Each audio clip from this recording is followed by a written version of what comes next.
Share 49 news کی team نے عراق کا سفر کیا اور اس سفر میں کون کون سی عظیم ہستیوں کے روزہ جات اور اہم مقامات پر حاضری کا شرف حاصل ہوا، یہ سب اس ویڈیو کے ذریعے آپ سے شیئر کرتے ہیں۔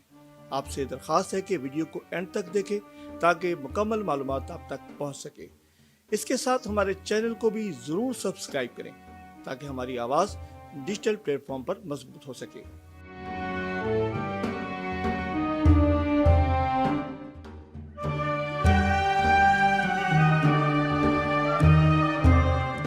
ناظرین، ہماری ٹیم سیالکوٹ ایئرپورٹ سے تقریباً 3 گھنٹے بعد دبئی پہنچے۔ سامان کی چیکنگ کے بعد ویٹنگ ہال میں بیٹھ گئے کیونکہ بغداد کے لیے فلائٹ میں ابھی 2 گھنٹے باقی تھے۔ دبئی ایئرپورٹ دنیا کا جدید ترین اور مصروف ترین ایئرپورٹ ہے، جہاں سے پوری دنیا کے لیے جہازوں کی آمد و رفت جاری تھی۔ 2 گھنٹے بعد